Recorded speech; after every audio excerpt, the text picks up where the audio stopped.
मसीह यीशु के बाबरकत नाम में आप सबको सलाम। हमने एक नया यूट्यूब चैनल बनाया है जिसका नाम है खालिद मसीह ऑफिशियल। सो प्लीज़ आप कलाम को सीखने के लिए और इसके बारे में मज़ीद जानने के लिए, हमारी डे टू डे लाइफ के बारे में, हमें कलाम में कैसी ज़िंदगी गुजारनी चाहिए, इन सब चीज़ों को सीखने के लिए हमारा ये चैनल सब्सक्राइब कीजिए और बेल आइकॉन को प्रेस कीजिए ताकि आपको आने वाले वक्त में नई अपलोड वीडियो टाइम पे मिलती रहे। Thank you, God bless you. Good morning and God bless you. आज का हमारा मैसेज है फर्माबरदारी। अगर हम बाइबल को गौर से पढ़ें और खुदावंद का रूह हमारी रहनुमाई करे कि वो हमें अंडरस्टैंडिंग बख्शे कि हमें बाइबल को पढ़ते हुए क्या कुछ चाहिए और जो कुछ जिस रूह में बाइबल लिखी गई है उसकी के मुताबिक हमारी अंडरस्टैंडिंग पाक रूह हमें हदायत फरमाए। तो आज हमें इस चीज़ की समझ आएगी कि ओबीडियंस के फ्रूट्स क्या हैं और अदरवाइज़ उसके रिज़ल्ट्स क्या हैं। हमारे बहुत से बहन भाई ऐसे हैं जो ओबीडियंस को मुख्तलिफ मीन नाम दे के याद करते हैं कि अगर कोई ओबीडियंट है, किसी की फर्माबरदारी कर रहा है, तो वो उसे समझते हैं कि ये सिर्फ खुशामदी है, लोगों की तारीफ़ करके उनसे फेवर लेता है। लेकिन अजीज़ों, बाइबल हमें ओबीडियंस के हवाले से बहुत कुछ बताती है और ओबीडियंस के साथ बहुत सारी चीज़ें जुड़ी हुई हैं और नाफरमानी के साथ बहुत सारी सज़ाएं हैं, बहुत सारी लिमिटेशंस हैं। हम अक्सर ये क्लेम करते हैं कि जी हमारी किस्मत ही ऐसी है, खुदा ने हमें ऐसे कर दिया, हमने ऐसे कर दिया। ऐसा कुछ नहीं है। जो कुछ हमारे अंदर ओबीडियंस की फॉर्म में होना चाहिए, फर्माबरदारी की सूरत में होना चाहिए, जब वो हम मिस कर देते हैं तो उसी की वजह से, उसी फैसले की वजह से उसके कंसिक्वेंसेस आते हैं, उसका रद्द अमल आता है जो हमारी ज़िंदगी में प्रॉब्लमेटिक बन जाता है। अब फर्स्ट ऑफ ऑल, बजाय इसके कि हम दूसरों को क्रिटिसाइज़ करें कि वो ऐसे कर रहा है, वो ऐसे करता है, तो मैं ये समझता हूँ कि हमें अपने आप को जांचने की ज़रूरत है। आपको एक चीज़ बता दूँ कि दुनिया का मुश्किल तरीन काम है सेल्फ एनालिसिस, अपने आप को जांचना, अपने आप को परखना कि मैं कैसा हूँ। क्या मैं खुदा के साथ चल रहा हूँ या इब्लीस के साथ चल रहा हूँ? मेरी मौजूदगी से लोगों को फ़ायदा होता है या मेरी मौजूदगी से लोग अनॉयड होते हैं, परेशान हो जाते हैं कि अब ये बंदा आ गया तो हालात, सिचुएशन ख़राब हो जाएगी। Think about your self and your relationship with God. अगर हमें सिर्फ ये अंदाज़ा हो जाए कि हम कहाँ पे खड़े हैं और हमें कहाँ होना चाहिए, तो ऑनेस्टली स्पीकिंग हमारा सोचने का, हमारा बात करने का, काम करने का, आने और जाने का, इवन हमारा किरदार ही फ़र्क हो जाएगा। हम रूहानियत के उन दर्जात तक पहुँच जाएंगे इनके लिए खुदा चाहता है कि हम पहुँचें। तो आइए देखते हैं कि बाइबल मुक़द्दस हमें फर्माबरदारी के हवाले से क्या बताती है। मेरे साथ निकालिए पैदाइश की किताब, उसका 22वां बाब और उसकी 18वीं आयत। अब आपने एक एक लफ्ज़ को गौर से देखना है कि ये बात क्या हो रही है, किससे हो रही है, कौन कर रहा है। एक्चुअली ये एक खुदा का वादा है जो वो हमें भी देना चाहता है। अपेरेंटली ऐसे लग रहा है कि जैसे ये उसके अपने नबी के साथ है, लेकिन दरअसल अगर ये चीज़ें बाइबल में लिखी गई हैं कि ये सारे वादे हमारे लिए हैं। अब हम पे इन्हिसार करता है कि हम इन वादों को कैसे क्लेम करते हैं। पैदाइश की किताब 22वां बाब और उसकी 18वीं आयत इस तरह लिखा है, और तेरी नस्ल के वसीला से, और तेरी नस्ल के वसीला से ज़मीन की सब कौमें बरकत पाएंगी क्योंकि तूने मेरी बात मानी। क्या किया? एक स्टेटमेंट है, एक शर्त है और आगे उसका रिवार्ड है। पहले ये कहा गया है कि तूने चूंकि मेरी बात मानी है, अब उसके फजल से, उसके तुफैल से अब मैं कौमों को भी बरकत दूंगा जो तेरे बाद आएंगी।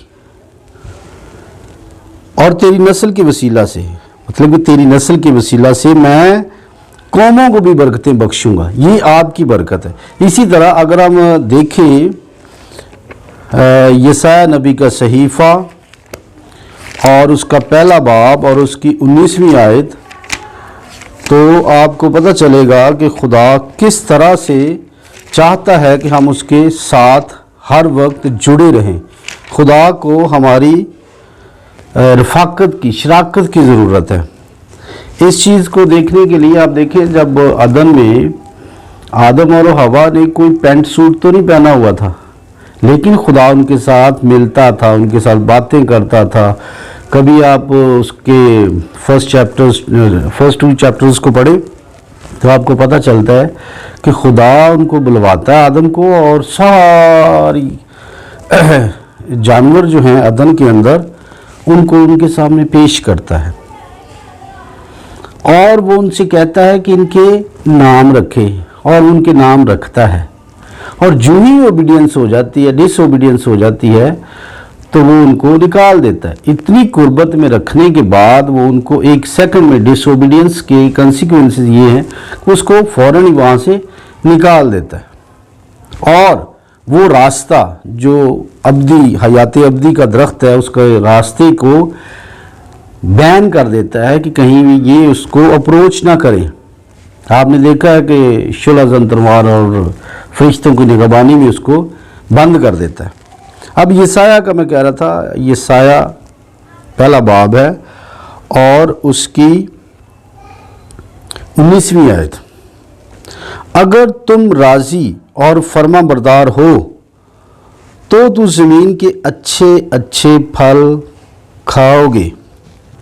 آئی ریپیٹ، اگر تم راضی اور فرما بردار ہو تو زمین کے اچھے اچھے پھل کھاؤ گے۔ کتنی خوبصورت وعدے ہیں کہ اگر ہم اس کے فرما بردار ہو جاتے ہیں تو ہم اچھے اچھے پھل کھائیں گے۔ وہ پھل جسمانی بھی ہو سکتے ہیں، روحانی بھی ہو سکتے ہیں، کیونکہ اس نے وعدہ کیا ہے کہ وہ تیرے جسم اور جان کو ہر طرح سے سیر اور آسودہ کرے گا۔ تو جس طرح یہاں پہ لکھا ہوا ہے کہ آپ نے کیا ہونا ہے، فرما بردار ہونا ہے۔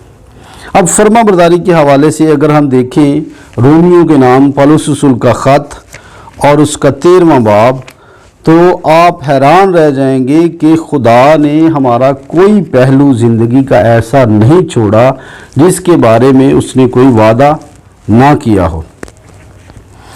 اب اس کو دیکھیے ذرا، رومیوں کے نام پولس رسول کا خط 13واں باب، اور اس کی ہم پڑھیں گے پہلی 2 آیات۔ اس طرح لکھا ہے کہ ہر شخص اعلیٰ حکومتوں کا تابع دار رہے، کیونکہ کوئی حکومت ایسی نہیں جو خدا کی طرف سے نہ ہو، اور جو حکومتیں موجود ہیں وہ خدا کی طرف سے مقرر ہیں۔ پس جو کوئی حکومت کا سامنا کرتا ہے وہ خدا کے انتظام کا مخالف ہے، اور جو مخالف ہے وہ سزا پائے گا۔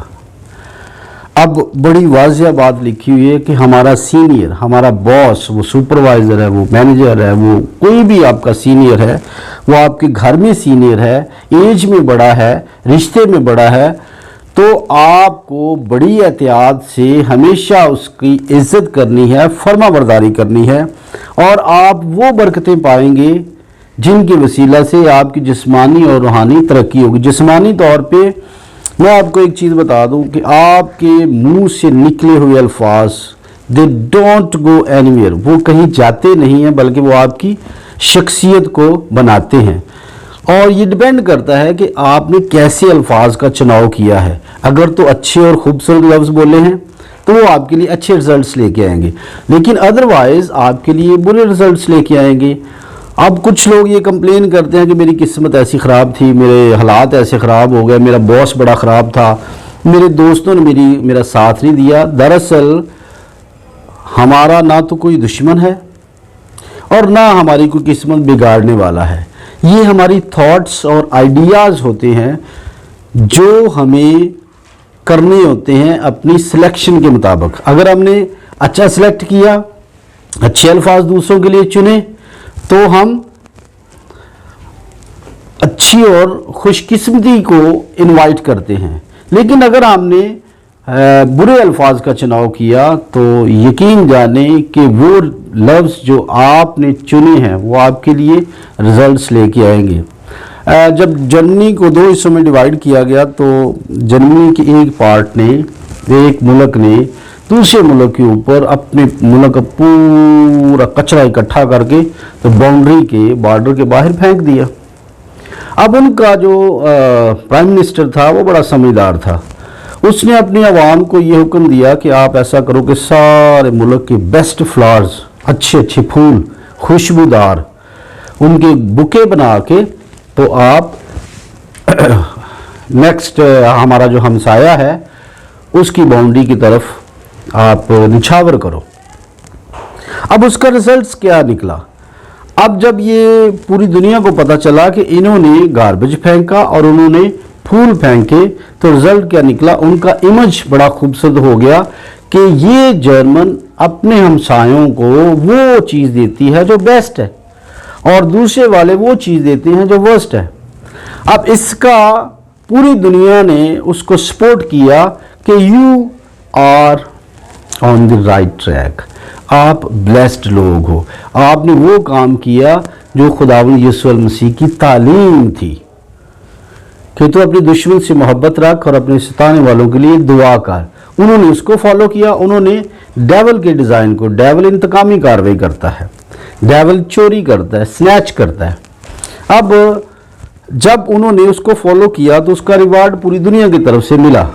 जब हम अपने सताने वालों के लिए, अपने दुश्मनों के लिए दुआ करते हैं तो डेफिनेटली हम सोशल सेटअप में भी इज़्ज़त पाते हैं और खुदा की नज़र में भी इज़्ज़त पाते हैं। वो हमें ब्लेस करना चाहता है, लेकिन उसका एक फार्मूला है, एक ट्रैक है।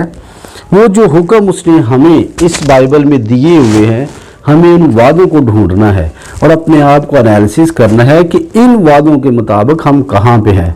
और मज़े की बात और गुड न्यूज़ इस बाइबल में सबसे बड़ी ये है कि वो हमारे गुनाहों की तरफ नहीं देखता, सिर्फ हमारा उसकी तरफ मुड़ जाना और उससे खुदावंद यीशु मसीह की कामिल कुर्बानी पर ईमान रखना और उसे अपना शख्सी निजात दहिंदा कबूल करना ही हमारी साल्वेशन की, हमारी निजात की गारंटी है। अजीज़ों, हमें क्या करना है कि हमें अपनी वर्क प्लेस पे, जहाँ पे हम काम करते हैं, जहाँ पे हम रहते हैं, उस जगह पे अपने अल्फाज का चुनाव खूबसूरती से करना है और अपने सीनियर, चाहे वो सुपरवाइज़र है, चाहे वो असिस्टेंट मैनेजर है, मैनेजर है, whosoever he is, if you are obedient, अपने बॉस की नज़र में भी मोतबर होंगे, इज़्ज़त पाएंगे, वो आपको अप्रिशिएट करेगा, आपकी बहुत सारी गलतियों को भी कवर करेगा। लेकिन अगर आप डिसओबीडियंट हैं तो वो आपको कभी भी पसंद नहीं करेगा। उससे जो ही मौका मिलेगा वो आपसे छुटकारा पाने के लिए अपना इख्तियार इस्तेमाल करेगा। इंसान की फेवर नहीं है, ये खुदा की तरफ से जब आप उसका हुक्म मान के अपने आदात को, अपने काम को बेहतर बनाने के लिए अपने आप को आजिज कर देते हो। इसकी एक बहुत बड़ी मिसाल आपके पास है। अदन में गुनाह हुआ डिसओबीडियंस का, उसने उसे निकाल बाहर किया। फिर क्रॉस पे आके यीशु मसीह की सलीबी मौत में हमें वफादारी नजर आती है।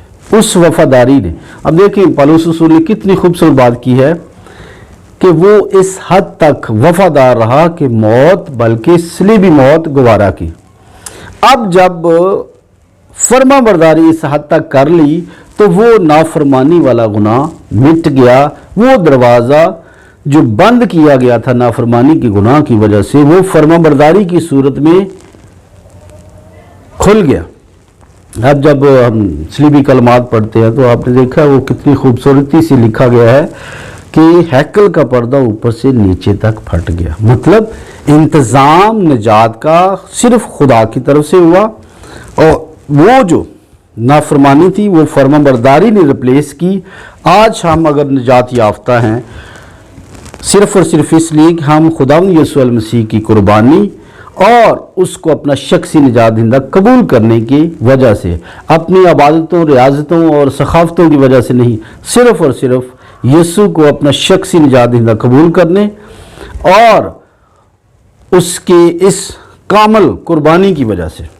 تو عزیزو، اگر آپ بولنے میں بولڈ ہیں، نہ ڈر ہیں، بے باک ہیں، اور آپ یہ سمجھتے ہیں کہ تو میں کسی کی بری بات کو برداشت نہیں کرتا، تو ویئر از یور کریکٹر؟